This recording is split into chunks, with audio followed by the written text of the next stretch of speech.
Shalom, apa kabarnya hari ini? Iya, selalu luar biasa ya, walaupun ada masalah tetap luar biasa. Iya, hari ini tema firman Tuhan adalah iman dan pembaharuan karakter. Iya, ternyata kita bukan hanya beriman saja, tapi karakternya harus dibaharui ya. Tema firman Tuhan ini terambil ayatnya dari Efesus pasal yang keempat, ayat yang ke-17 mulai. Judul perikopnya di sana adalah manusia baru. Siapa di sini yang sudah merasa menjadi manusia baru? Masih lama semua? Pulang saja kalau masih lama semua. Ya, kita harus menjadi manusia baru. Iman dan pembaharuan karakter ini adalah dua hal yang tidak boleh terpisah. Banyak orang Kristen beriman, tapi karakternya nggak dibaharui. Makanya orang ke gereja banyak yang tersandung dan ngomong itu Kristen bu, tapi kok kayak gitu modelnya. Itu Kristen bu, tapi pinjem uang nggak balikin. Nah, nggak usah angkat tangan, bertobat saja ya. Kita baca bersama yuk, bagaimana sih menjadi Kristen yang dibaharui itu. Ayat 17 baca sama-sama 1, 2, 3. Sebab itu kukatakan dan kutegaskan ini kepadamu di dalam Tuhan, jangan hidup lagi sama seperti orang-orang yang tidak mengenal Allah dengan pikirannya yang sia-sia. Ayat 18, dan pengertiannya yang gelap, jauh dari hidup persekutuan dengan Allah karena kebodohan yang ada di dalam hati mereka dan karena kedegilan hati mereka. Sampai situ dulu. Ayat ini berkata, saudara, ya, kukatakan dan kutegaskan ini kepadamu di dalam Tuhan. Jadi kira-kira pesan ini serius enggak? Serius. Kutegaskan, ya, namanya kata tegas itu harus, saudara ya. Jangan hidup lagi sama seperti orang yang tidak mengenal Allah dengan pikirannya yang sia-sia. Jadi tanda pertama orang tidak kenal Tuhan itu pikirannya sia-sia. Coba kita cek dari pikiran kita dulu. Apa yang tiap hari saudara pikirkan? Ya, coba semua gini. Ya, apa yang tiap hari dalam pikiran saudara itu apa? Ya, itu menggambarkan dirimu loh. Kalau yang tiap hari kau pikirkan hanya uang, berarti kau mata duitan, hamba uang. Kalau yang tiap hari saudara pikirkan, aku tuh pengen melakukan kehendak Tuhan, ini apa ya? Nah, itu berarti saudara itu ya mencari sesuatu yang berkenan pada Tuhan.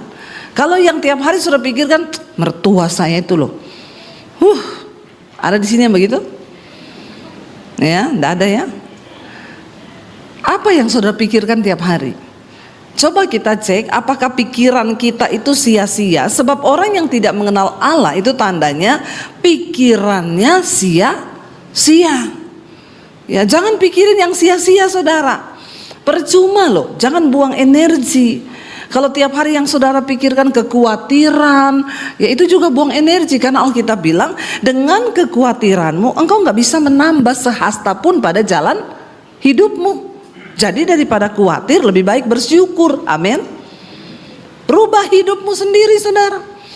Daripada tiap hari saudara khawatir bagaimana nanti ke depan ini, bagaimana, lebih baik Tuhan aku bersyukur, aku percaya ya ke depan ini pasti hidupku semakin disertai Tuhan. Aku semakin mengejar perkenanan Tuhan. Jangan punya pikiran yang sia-sia. Lalu di sana dikatakan apa? 18. Karena pikirannya sia-sia, orang yang gak kenal Tuhan itu pengertiannya itu gelap. Dan pengertiannya yang gelap, ya, jauh dari persekutuan dengan Allah karena kebodohan yang ada dalam mereka dan karena kedegilan hati mereka. Orang gak kenal Tuhan itu pertama pikirannya sia-sia, kedua pengertiannya gelap, gak ngerti apa-apa. Ya, lalu apa dikatakan? Karena mereka hidup jauh dari persekutuan dengan Allah. Pelayanan kita tidak menjamin pengenalan kita akan Tuhan. Banyak orang jago di pelayanan, ya, main musik pinter, khotbah pinter, worship leader pinter, tapi itu nggak menjamin seberapa jauh pengenalanmu akan Tuhan. Ya, bisa jadi orang pelayanan tapi pengertiannya masih gelap. Ya, karena dia jauh dari persekutuan dengan Tuhan, tidak mengenal Tuhan. Persekutuannya dengan Tuhan rusak, saudara.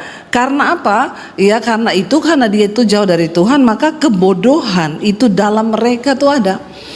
Ya, makanya orang-orang itu tidak menjadi jaminan dia ke gereja. Banyak orang bodoh, contoh ya, pacaran dengan orang yang belum bertobat.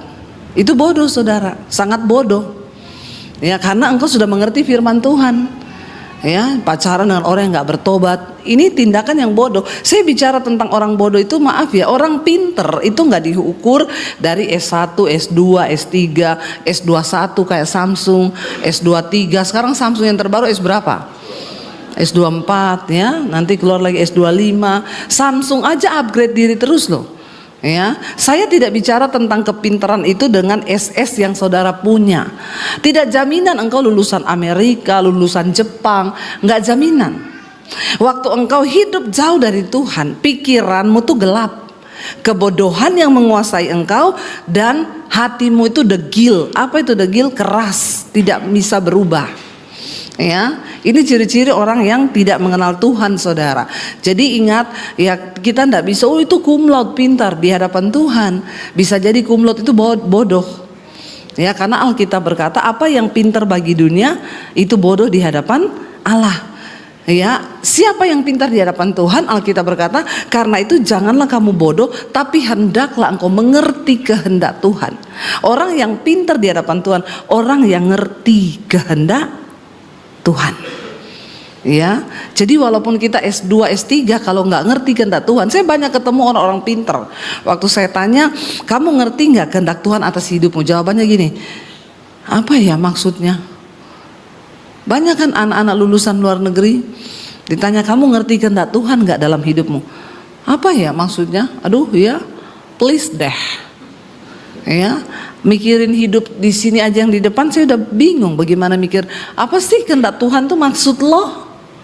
Ya, banyak saudara orang-orang yang pinter secara otak tapi bodoh secara kepekaan kerohanian. Nah, bagaimana saudara supaya kita ini bisa bertumbuh punya iman dan bertumbuh dalam karakter? Orang-orang yang jauh dari Tuhan dikatakan ayat 19, karena itu perasaan mereka telah tumpul. Ya, sehingga apa? Mereka menyerahkan diri kepada hawa nafsu dan mengerjakan dengan serakah segala macam kecemaran.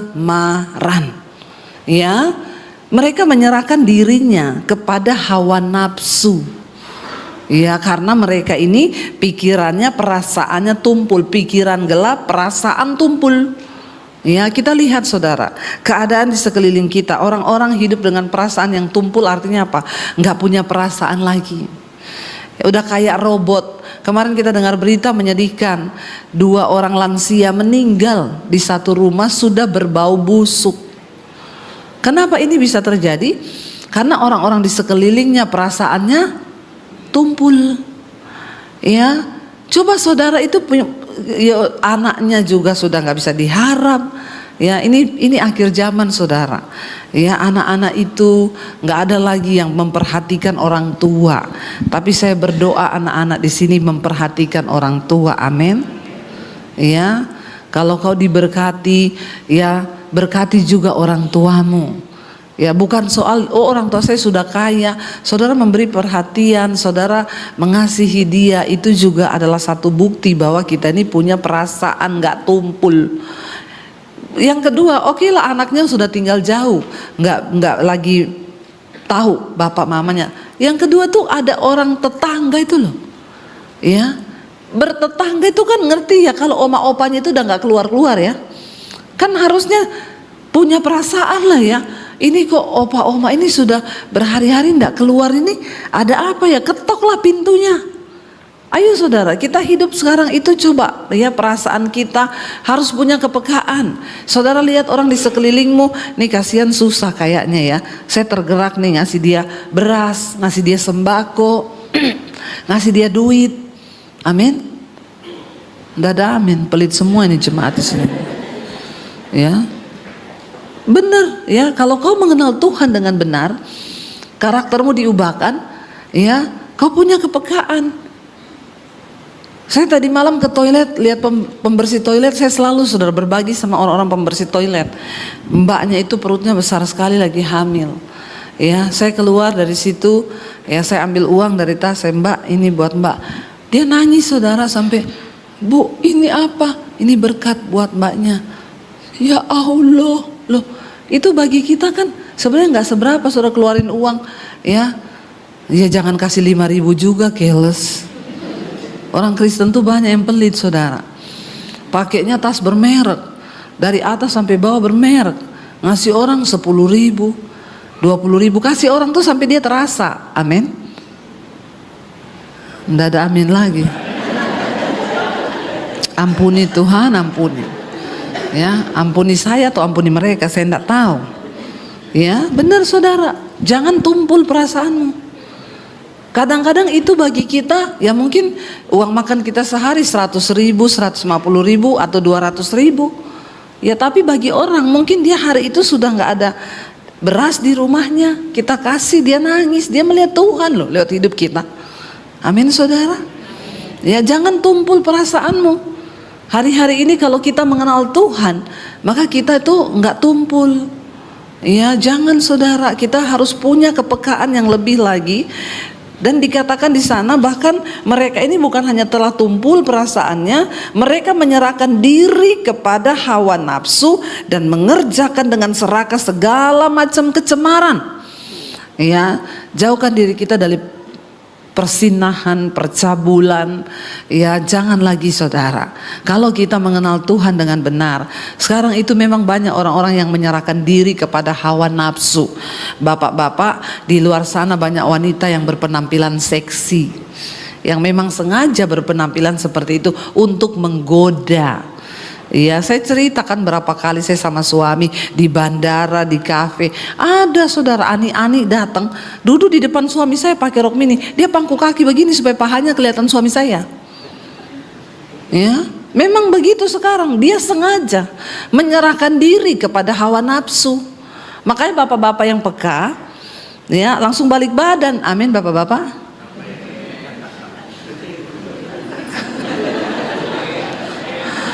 Ya, untung suami saya langsung ambil kursi, dia pindah membelakangi perempuan itu. Ya, tapi saya nggak tahu sih kalau nggak ada saya. Ya, sekarang ini geri orang-orang itu. Ya, makanya yang perempuan juga tolong pakai baju itu yang sopan, yang rapi. Ya, supaya kau itu jangan jadi batu sandungan. Ya, dengan penampilanmu orang akhirnya birahi. Yesus berkata, kalau seseorang laki-laki melihat perempuan lalu timbul birahi dalam dirinya, dia sudah berbuat zina. Nah, pertanyaannya kenapa laki-laki lihat perempuan ini terus birahi? Berarti penampilannya yang ada roh zina, roh najis. Orang Kristen, ya kita berdoa loh supaya kita ini dibaharui, bukan hanya dalam iman tapi juga dalam karakter. Ya, sekuat-kuatnya iman kalau digoda. Bapak-bapak, biar iman kuat, bapak-bapak bilang ya, roh memang penurut, tapi daging lemah katanya ya. Jadi sekarang saudara dikatakan karena memang ada orang-orang yang sengaja menyerahkan tubuh mereka, ya dikatakan di sana ngeri loh, dan mengerjakan dengan serakah segala macam kecemaran. Dikerjakan dengan serakah, tidak ada rasa takut berdosa. Ya, kalau hari ini engkau melakukan hal-hal yang tidak berkenan, masih ada rasa takut akan Tuhan, bersyukur masih ada Roh Kudus. Jangan kau sudah dengan serakah mengerjakan segala macam kecemaran, tapi kau udah gak punya rasa takut lagi, bahaya saudara.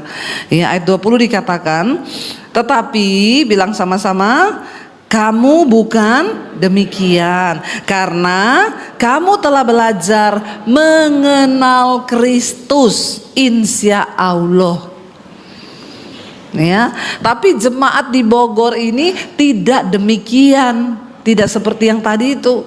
Karena kita telah belajar mengenal Kristus, ya harusnya ayat 21, karena kamu telah mendengar tentang Yesus dan menerima pengajaran di dalam Yesus menurut kebenaran yang nyata dalam Yesus. Ya, kita tidak demikian lagi. Dulu kita seperti itu. Tapi sekarang kita nggak demikian karena kita telah belajar ya dan telah mendengar tentang Yesus, menerima pengajaran di dalam Yesus menurut kebenaran yang nyata. Apa itu kebenaran yang nyata dalam Yesus? Apa kebenaran yang kita pelajari selama ini? Ayat 22 baca dengan suara keras. Ini loh kebenarannya, yaitu bahwa kamu berhubung dengan kehidupan kamu yang dahulu harus menanggalkan manusia lama yang menemui kebinasaannya oleh nafsunya yang menyesatkan. Jadi ternyata Alkitab bilang ini loh kebenaran yang kita terima, yang ini. Kalau saudara mendengar pengajaran kekristenan ya yang lain ya, itu hati-hati. Harusnya pelajaran kekristenan yang benar itu ini, berhubung, yaitu bahwa kamu berhubung dengan kehidupan kamu yang dahulu, kamu harus menanggalkan manusia lama yang menemui kebinasaannya. Dengan kata lain, semua orang Kristen itu harus berubah. Manusia lamanya dibuang. Saya ini dulu Debbie yang lama. Ya, Debbie yang lama yang hidup tadi nggak mengenal Allah itu apa? Ya, saya ini pemarah, saya melakukan banyak dosa. Tapi ketika saya mengenal Yesus, saya harus meninggalkan Debbie yang lama itu supaya saya hidup dalam hidup yang baru. Kenapa? Karena hidup lama Debbie yang lama itu berjalan kepada kebinasaan. Nah, ayat 23 dikatakan apa? Supaya kamu dibaharui di dalam roh dan pikiranmu. Jadi saudara, kita semua harus dibaharui. Pertama dari roh kita. Perjumpaan dengan Tuhan dimulai dari manusia rohani. Kalau manusia rohaninya mati, maka sudah pasti tidak mungkin pikirannya dibaharui, tidak mungkin hidupmu dibaharui.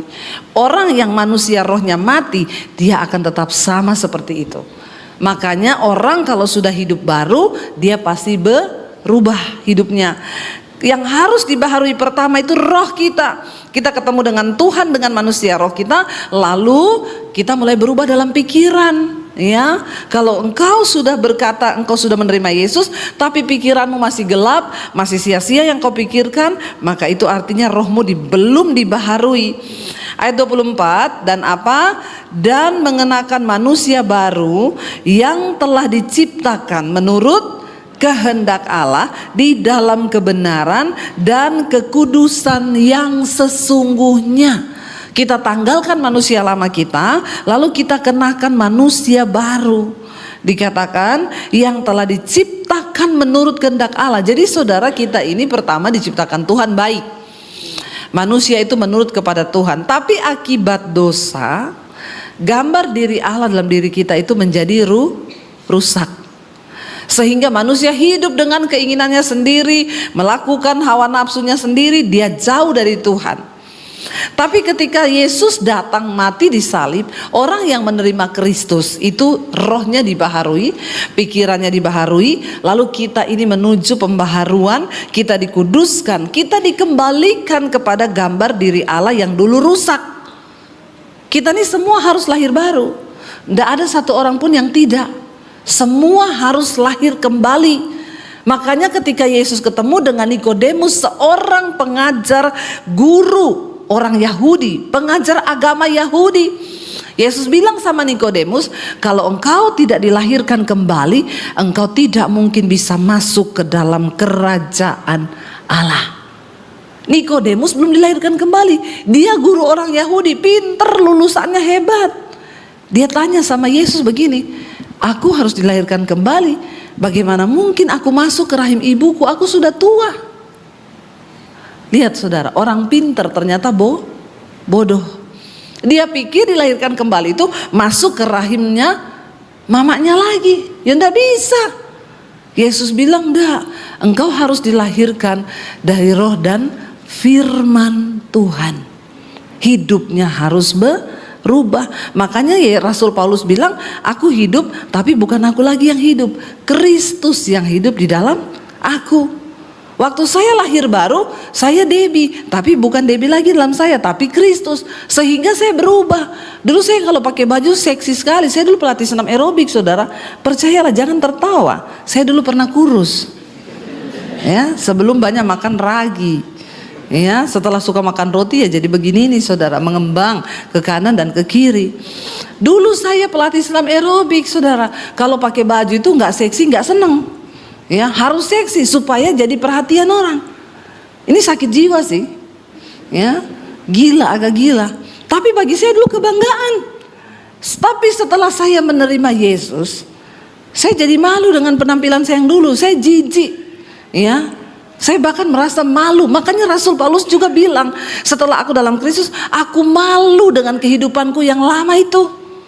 Semua orang-orang ketika dia menerima Yesus dilahirkan kembali, dia merasa malu. Dulu yang merupakan keuntungan bagiku, sekarang aku anggap rugi. Karena apa? Pengenalan akan Kristus Yesus Tuhan itu lebih mulia dari segala-galanya. Tidak ada lagi yang kita pengeni, cuma pengen kenal Yesus. Amin, saudara. Ya, harusnya begitu loh. Kita dibaharui sehingga apa? Kita ini diciptakan menurut kehendak Allah dalam kekudusan. Ini dulu.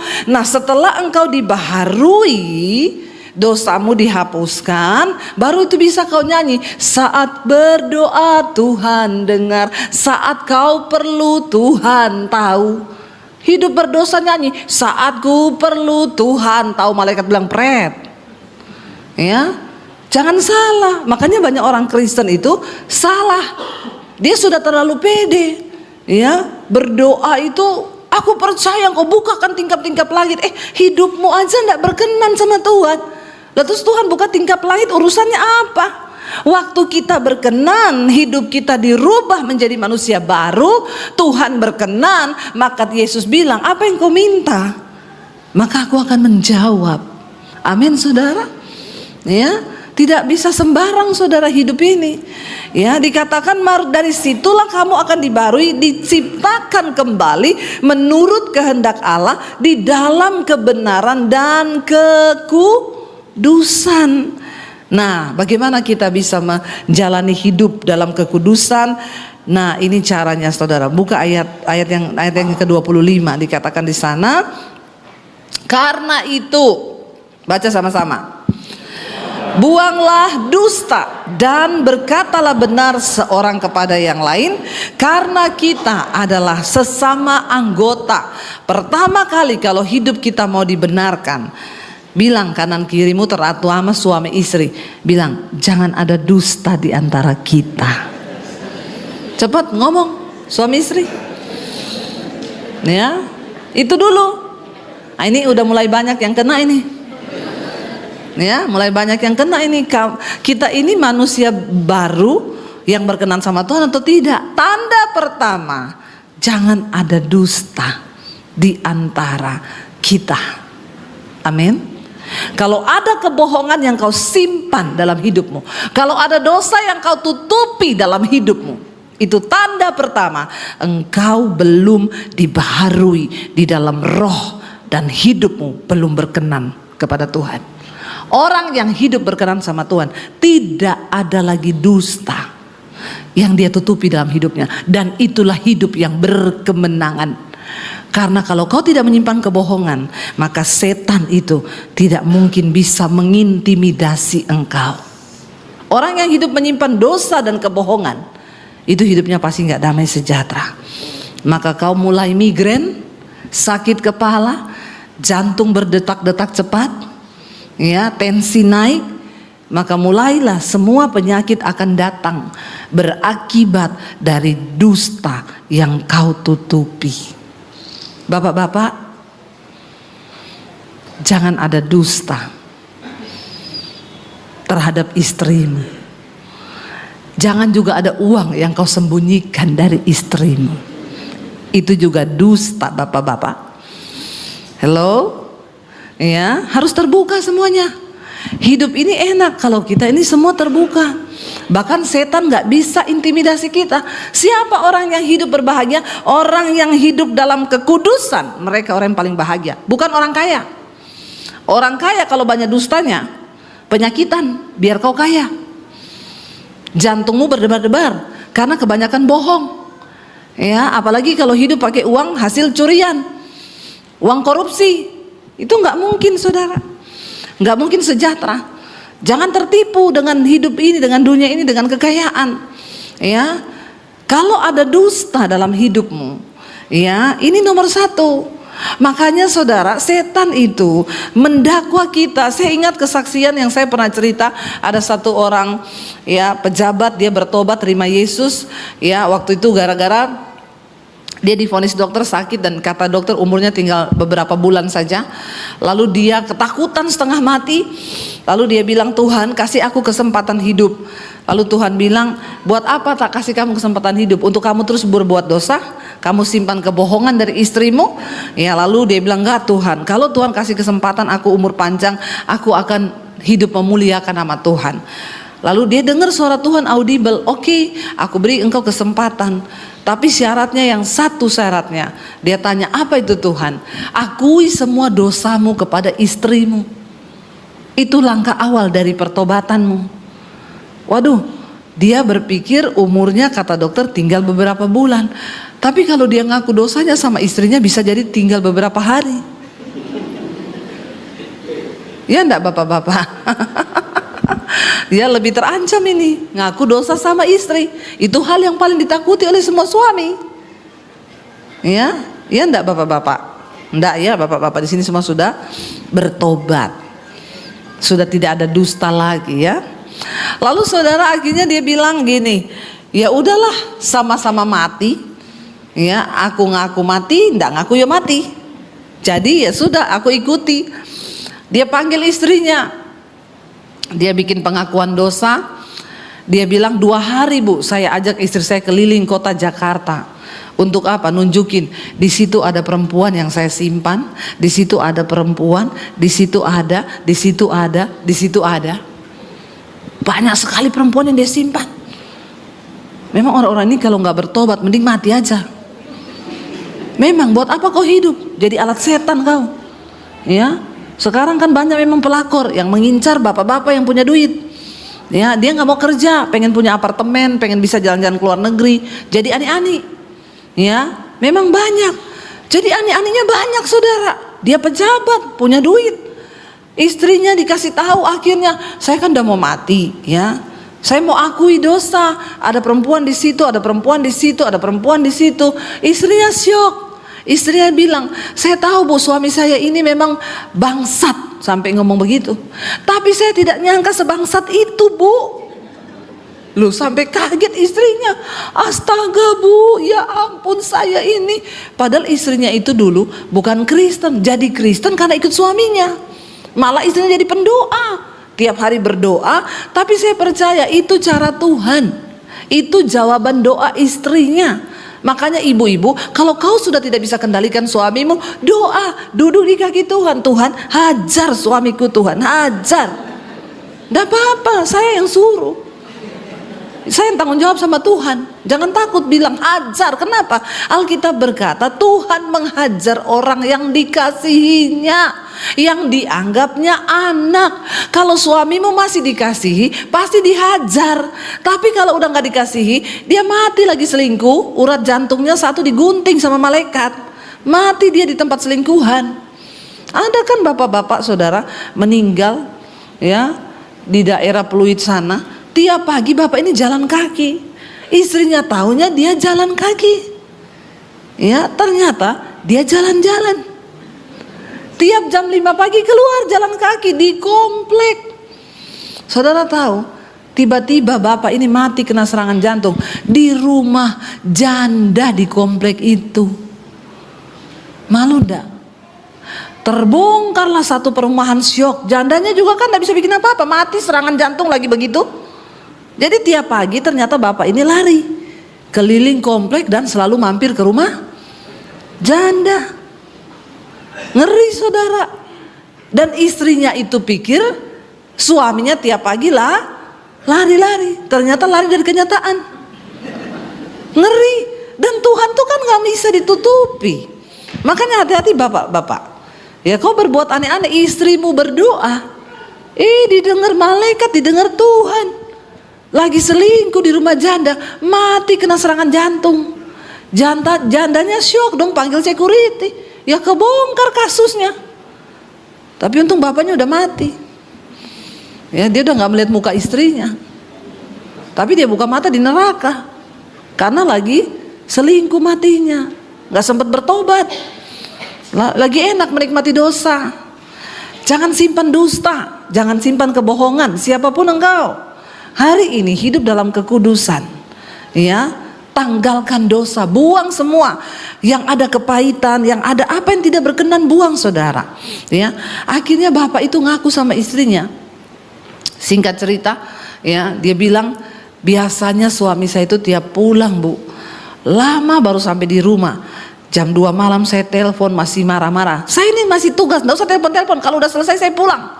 Selingkuhannya banyak ya. Pulangnya jam 4 sore, jam 5 di tempat satu, ya, jam 6 pindah ke tempat satu, jam 7 pindah lagi ke tempat satu, ya. Mirip-mirip Salomo ya. Jadi sampai rumah jam 2 malam. Tapi setelah rohnya dijamah Tuhan, istrinya bilang jam 4 pulang kantor, jam 5 sudah di rumah, sudah di ruang studio, Bu, dengerin khotbahnya Ibu Debbie. Terus dia di situ, dia denger semua khotbah-khotbah, karakternya berubah, akhirnya dia disembuhkan Tuhan. Sampai hari ini dia masih ada, dia hidup takut akan Tuhan dan sungguh-sungguh terjadi perubahan dalam hidupnya. Saudara, ya, ketika orang dipulihkan dari awal pertama itu, buanglah dusta. Sekali lagi suami istri boleh lihat-lihatan ngomong, jangan ada dusta di antara kita. Ya, jangan ada dusta. Saudara, lalu dikatakan begini ayat 26. Nah, ini juga caranya untuk kita berubah. Baca sama-sama 1, 2, 3. Apabila kamu menjadi marah, janganlah kamu berbuat dosa. Janganlah matahari terbenam sebelum padam amarahmu. Jadi marah boleh enggak? Semangat sekali. Langsung boleh. Ya. Marah itu manusiawi. Bukan boleh sih. Marah itu manusiawi. Kadang kita keceplosan. Karena itu salah satu emosi memang yang Tuhan sediakan dalam diri manusia. Tetapi dikatakan kalau kamu menjadi marah, jangan berbuat dosa. Berarti marahnya marah yang kudus. Bagaimana marah yang gak berbuat dosa? Ya, bagaimana itu marah tidak berbuat dosa, saudara? Omongin di depan.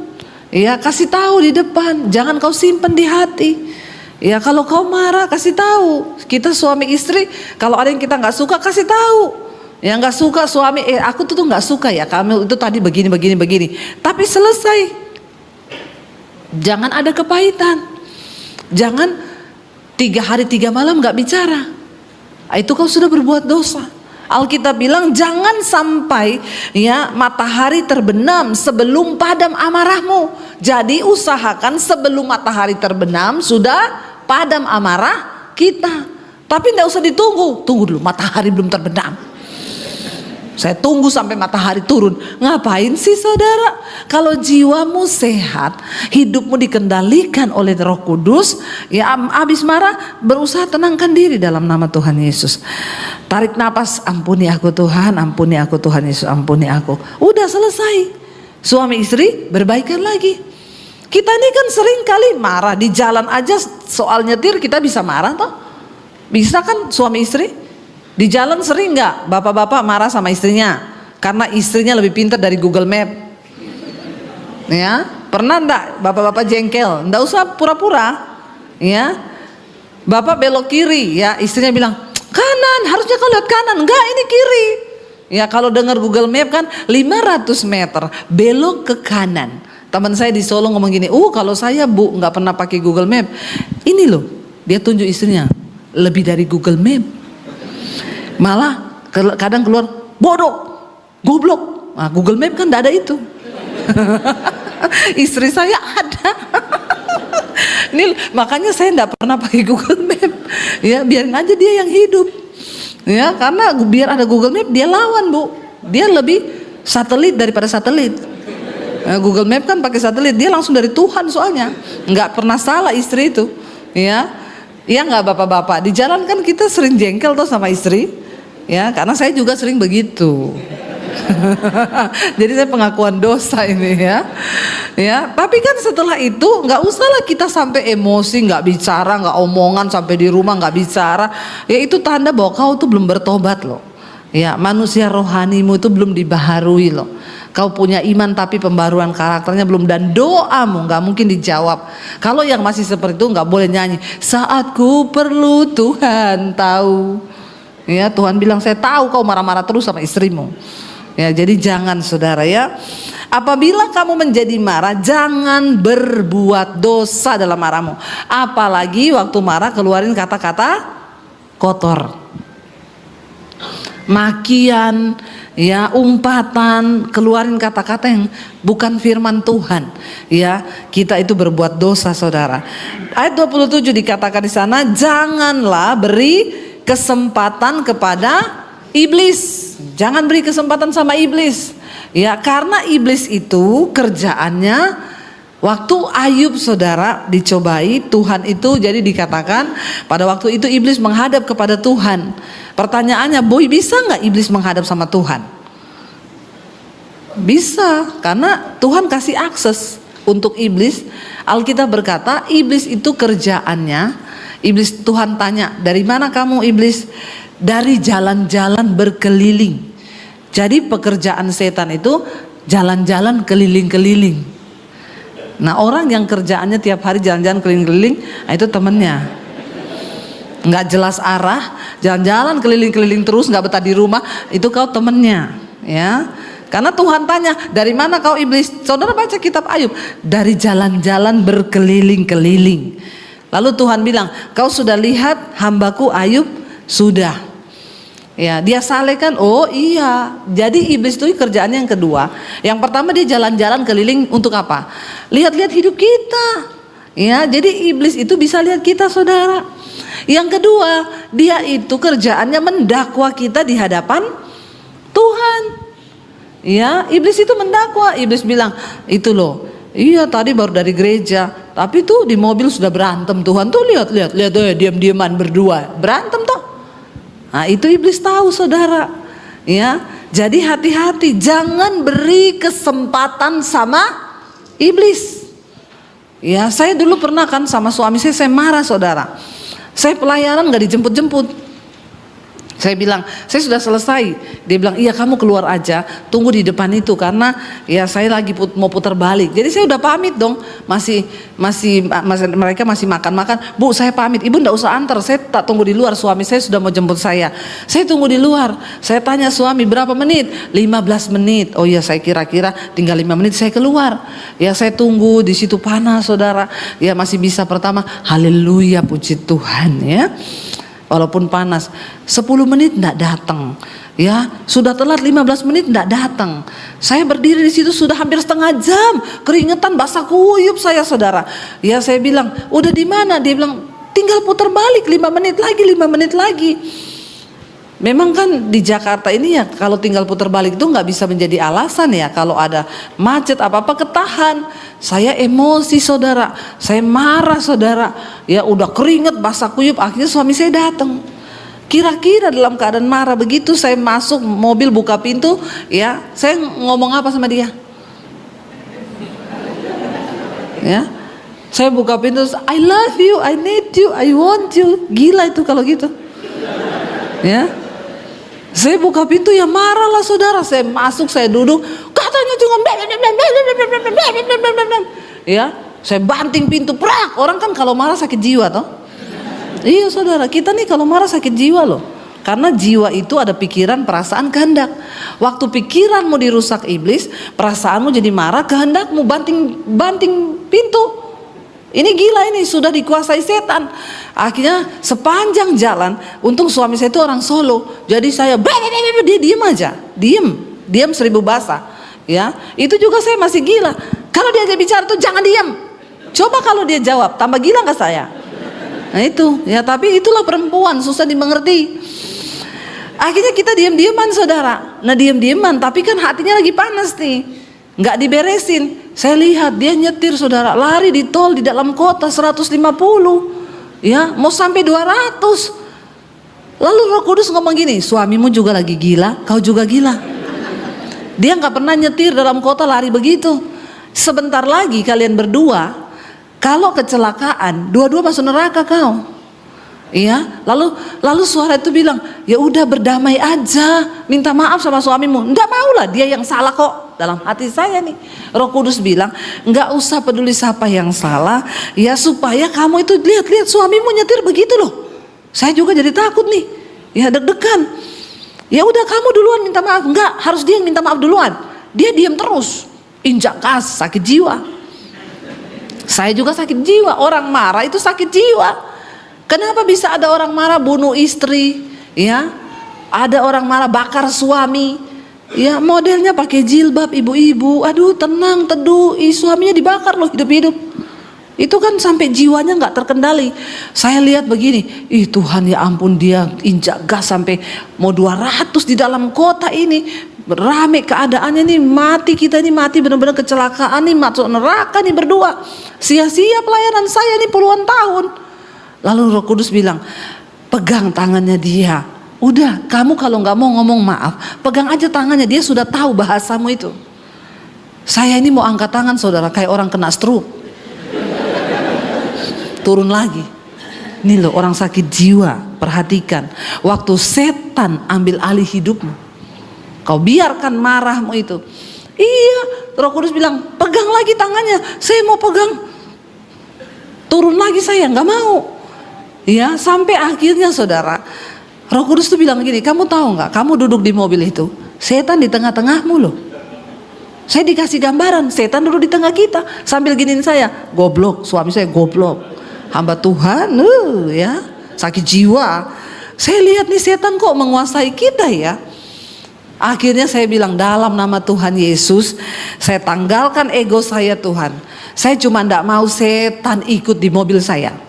Saya bilang, setan di belakang ada truk, kau numpang di truk belakang. Kau harus turun sekarang dari mobil saya. Saya tidak mau memberi kesempatan kepada iblis. Bahaya kalau kita buka celah. Lalu saya angkat tangan saya pegang tangan suami saya. Ya saya bilang, sorry ya, kita ndak usah marah-marah gini. Lalu dia natap saya sambil ngomong, dari tadi kek. Orang Solo begitu. Lalu langsung gasnya turun, zet, ya 80, jiwanya normal kembali. Saudara mengerti kalau setan itu mengambil alih hidup kita, ya jangan beri kesempatan pada iblis. Kenapa ada orang saling bunuh? Karena suruh iblis masuk. Ya, suami istri berantem, istrinya bilang, ya udah kalau gitu bunuh saja aku. Setan lagi jalan-jalan keliling, denger, ada orang suruh bunuh. Setannya mampir ke rumahnya. Suaminya dihinggapi, ya istrinya disiram bensin, dibakar hidup-hidup. Setelah mati baru gini, kenapa aku melakukan itu? Banyak orang jiwanya diambil alih, dikendalikan sama iblis. Makanya jangan beri kesempatan pada iblis. Coba suami istri lihat-lihatan, bilang, jangan kita kasih kesempatan sama iblis. Lihat istrimu, cepat. Perintah ini. Ada suami-suami nggak mau lihat istri nih. Ya, jangan lihat istri orang, lihat istri sendiri. Jangan lihat suami orang, lihat suami sendiri. Ya, bilang jangan beri kesempatan sama iblis ya. Ayo kita sehatkan supaya saudara itu jangan berpikir sudah beriman di gereja. Kalau karaktermu nggak dibaharui, kau nggak bisa masuk surga. Amin saudara. Ya. Lalu ayat 28 berkata begini, orang yang mencuri janganlah ia mencuri lagi. Ya, yang pencuri jangan pencuri lagi. Pinjam duit 100 ndak balikin, itu pencuri namanya, ya. Balikin kalau pinjem. Tetapi baiklah ia bekerja keras, ya.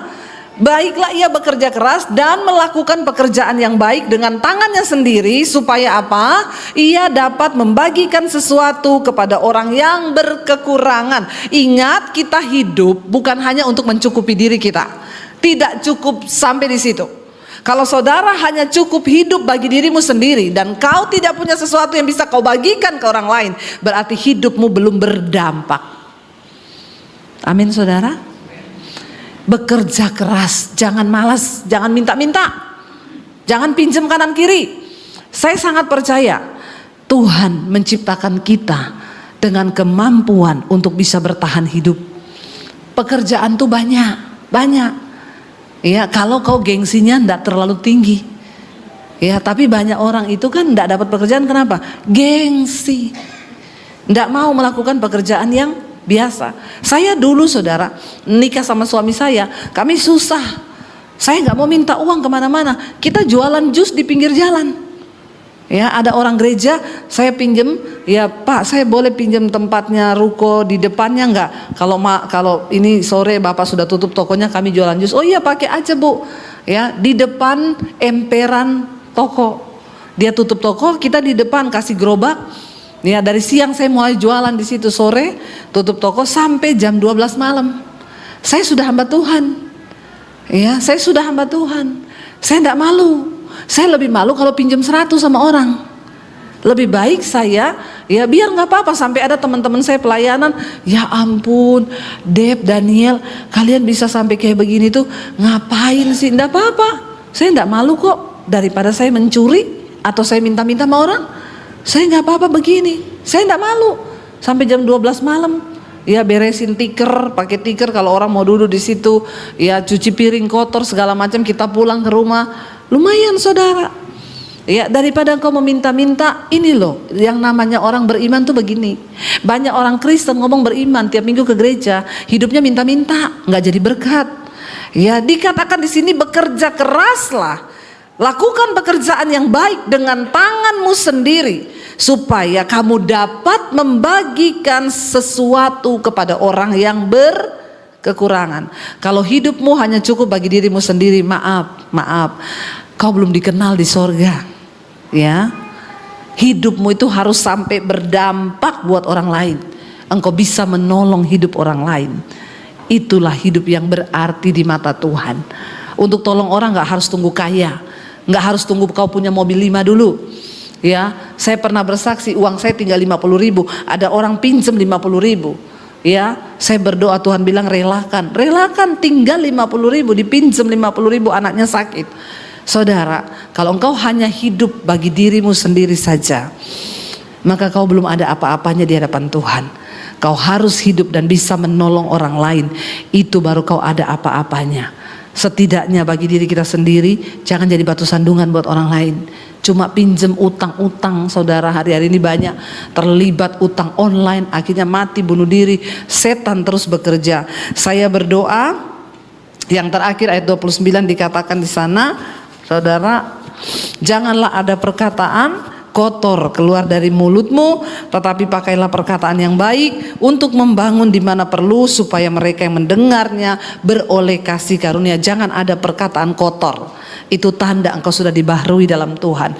Mulutmu tidak sanggup lagi mengucapkan kata-kata kotor, makian. Ya, banyak orang Kristen ngaku Kristen, ya tapi mulutnya kotor. Ya, maaf saudara, anak-anak muda, kau juga kalau ngomong nggak perlu anjir. Ngapain sih harus pakai anjir? Ya, itu kan kata-kata yang nggak bagus ya. Sekarang ini saudara, kita nonton film, lihat pergaulan anak-anak, maaf loh, mereka tuh ngomong anjir, ngomong, ya maaf ya, kata-kata kotor itu kok jadi bahasa gaul ya. Kau boleh gaul, tapi nggak usah kasih kata-kata kotor. Ya, kau tidak berkenan buat sorga. Ya, boleh gaul, tapi nggak usah ada kata-kata yang sembrono yang keluar dari mulut kita. Dan ayat 30 berkata, janganlah kamu mendukakan Roh Kudus Allah yang telah memateraikan kamu menjelang hari penyelamatan. Ingat, Roh Kudus dalam hidup kita itu materai. Ya, jadi kalau tanpa Roh Kudus tidak sah, kau nggak bisa masuk sorga. Hanya orang yang dimateraikan oleh Roh Kudus. Kenapa kita dimateraikan Roh Kudus? Karena kita hidup dalam kekudusan. Saya undang para imam musik maju ke depan. Kita mau bilang di hadapan Tuhan, kami mau Tuhan untuk hidup kami sungguh-sungguh dibaharui, untuk hidup kami sungguh-sungguh dipulihkan. Kita nyanyikan pujian, Bapa sentuh hatiku, ubah hidupku Tuhan menjadi yang baru. Karena saudara, Tuhan mau kita menjadi manusia baru di hadapan Tuhan. Katakan bersama pujian ini, bangkit berdiri. Ya, kita mau katakan di hadapan Tuhan. Terima kasih Tuhan Yesus. Tuhan, kita mau terus berkata, Bapa, ubah hidup kami Tuhan. Karena iman tanpa pembaharuan karakter itu adalah sesuatu yang kosong di hadapan Tuhan. Iman tanpa perbuatan itu mati. Kami sedang dipersiapkan Tuhan di akhir zaman ini untuk hidup sungguh-sungguh dalam kekudusan. Saudara, kita ada di waktu-waktu yang singkat, waktu kedatangan Tuhan yang sudah mendekat. Semua tanda telah digenapi hari-hari ini. Karena itu mari kita sungguh-sungguh berjuang dalam iman. Kita sudah menerima karunia keselamatan untuk diselamatkan. Tetapi firman Tuhan berkata, kerjakan keselamatan itu dengan takut dan gentar, supaya kita tidak kedapatan bercacat. Mari kita sungguh-sungguh minta sama Tuhan, biar tidak ada dosa, dusta, kebohongan yang aku simpan dalam hidupku Tuhan. Sebab kita bisa berbohong di depan manusia, tapi kita gak akan pernah bisa bohongi Tuhan. Dosamu Tuhan yang tahu. Hari ini kalau ada engkau punya dosa, apapun yang engkau sembunyikan, minta ampun sama Tuhan. Kalau itu bisa engkau akui kepada pasanganmu, kepada orang yang ada, yang dekat dengan engkau, dengan hamba Tuhan, saudara kasih tahu. Karena permulaan dari pembaharuan hidup di dalam Tuhan, karakter yang diubahkan adalah ketika engkau terbuka dengan semua kebohongan dan dusta. Sebab iblis suka bersembunyi di balik setiap dosa dan kebohonganmu. Jangan beri kesempatan kepada iblis. Buka setiap hal yang tidak berkenan pada Tuhan. Telanjangi perbuatan-perbuatan setan yang jahat di hidup kita. Biar Tuhan berperkara waktu kita mau terbuka di hadapan Tuhan. Berkati Tuhan para suami-suami menjadi imam yang benar. Apapun dosa yang sedang mereka hidupi hari ini, hamba tidak tahu, tapi Tuhan tahu. Tuhan mengenal kami pribadi-pribadi. Tidak ada yang tertutup di mata Tuhan, tidak ada yang tersembunyi di mata Tuhan. Karena itu hamba berdoa, Tuhan, Kau jamah setiap kami pada pagi ini Tuhan.